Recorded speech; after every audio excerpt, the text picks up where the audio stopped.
Hello, and welcome to today's storytelling of Charlotte's Reading Adventure. We would like to introduce to you today's special reader. Hello, I'm Julie Coffin, and the most important thing about me is that I'm here today to share one of our favorite family stories with you. The story is Red Berry Wool by Robyn Eversole.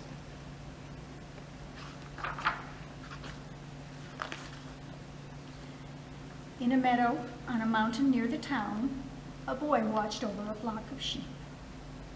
The smartest lamb was called Lalo. He noticed everything.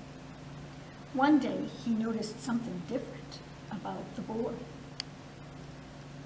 "Why is the boy bright like berries?" Lalo asked his mother. "That's his sweater," Lalo's mother said. "Isn't it lovely? It's made from our wool." Other boys in town wore shiny, zippered jackets with words on the back, but not the boy. He wore a warm, berry-colored sheep wool sweater instead. "Made from our wool," thought Lalo. He looked at his wool in the drinking pond, but it was straggly and muddy and full of bits of straw. He wished that it could be a sweater. Then he would look splendid like the boy. "How does wool become a sweater?" Lalo asked. "Well," said his mother, "let me think." She thought hard. A long time ago, she had been a lamb in the yard of the big house, and she had seen this done. "I remember," she said. "First you wash the wool, then you spin it, then you dye the wool, then you knit it." Lalo walked across the meadow, repeating to himself, "Wash the wool, spin it, dye the wool, knit it." He would not forget. Washing came first. Lalo went down to the drinking pond and waded in. Tadpoles tickled his legs, and the water was cold. He did not like water sloshing around his knees, but he had to wash his wool before it could become a sweater like the boys. Lalo waded in deeper. Then he stepped on a rock and slipped. His legs went up, his nose went down. "Bah!" Lalo cried. "Help!" Water was in his nose, it was in his eyes, it was everywhere it shouldn't be. "Help!" cried Lalo. And the boy came running. He lifted Lalo and held him close. Then he dried him off and sat beside him in the warm sun, stroking him until he stopped trembling. From now on, Lalo thought, the drinking pond is just for drinking. But his wool was washed. When Lalo felt better, he remembered what he had to do. Wash the wool, spin it, dye the wool, knit it. Spinning came next. Lalo went off to the far corner of the meadow where no one would see him. And then he began to do a very strange, unlamb-like thing. He turned around and around like a dog does before napping.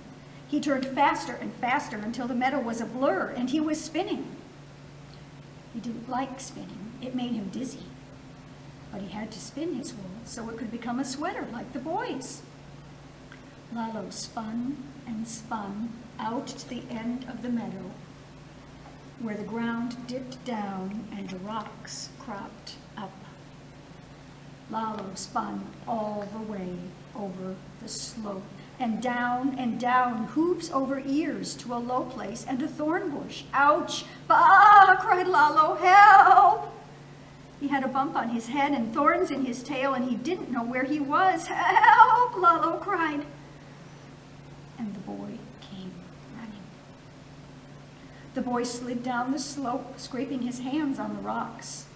He scooped up Lalo and carried him back to the meadow. Then he plucked the thorns from Lalo's tail and sat with him in the sun, holding him until everything stopped spinning. "I didn't mean to spin the whole meadow, too," thought Lalo. But his wool was spun now. He was halfway done. Soon he would have a sweater just like the boys. Wash the wool, spin it, Dye the wool, knit it. Lalo repeated over and over. What is dyeing wool? Lalo asked his mother. She looked up from her grass. Dyeing? That means changing wool's color. Instead of white like sheep, it turns green like meadows, or blue like pond water. Or red like berries? Asked Lalo. Or red like berries, said Lalo's mother. Lalo knew where to find berries. Last week, the boy had taken the flock to another meadow, full of berry bushes. Lalo was sure he remembered how to go. Down a valley and up a valley, along a road, past a forest. Lalo set off. He went down a valley and up a valley, all by himself. Lalo walked along the long road, past the forest, to the other meadow. The bushes were filled with berries, just the color he wanted his wool to be. Lalo stepped in among the berries. First he ate some, but his wool didn't get any redder that way. So Lalo lay down on top of the berry bushes. He rolled back and forth to let the juice make his wool very red. But Lalo rolled onto a snake by mistake. The snake bit hard into his leg. Ah! Lalo cried, ouch, help! Lalo couldn't get up. His leg felt huge and his head filled up with fog. Help! He cried over and over, but the boy was a long way off, down a valley and up a valley. And how could he ever hear that far? Still, Lalo called, help! And following lamb tracks in the damp earth, the boy came. He gathered up Lalo. He found the place where the snake had bit and drew the poison out with his own mouth. Then the fog went away from Lalo's eyes and his legs stopped feeling the size of a cart and only stung a little. Then the boy carried Lalo back along a long road, down a valley and up a valley to home.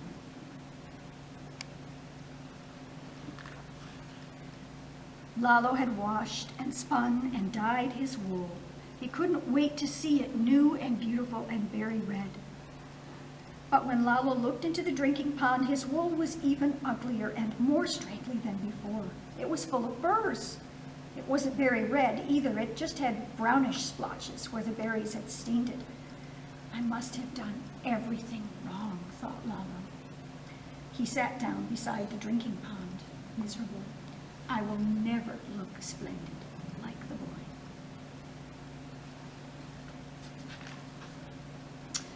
The boy sat down too. He stroked Lalo's wool as if he didn't care about the burrs and the splotches. He stroked Lalo's wool as if it were as smooth and bright as his own sweater. Then Lalo remembered that there was one last step to making a sweater, one thing that he had forgotten to do: knit the wool. Lalo found his mother on the far side of the meadow. What does knit mean? He asked. Knit. Let me think. Lalo's mother thought for 5 whole mouthfuls of grass. At last she said, knit means to bring things together. So Lalo went back to the drinking pond and the boy. Now I'm not going anywhere, Lalo thought. Now we are together. The boy told Lalo a brave sheep story. Lalo showed him a new lamb lead. Then they sat and watched the sunset stretch from mountain to mountain, turning their whole meadow very red. Thank you for sharing that story with us today, Julie Coffin. Stay tuned for tomorrow's adventure. And remember, send us a picture of you reading your book so that we can create a video of all the kids reading their books for when the theater reopens.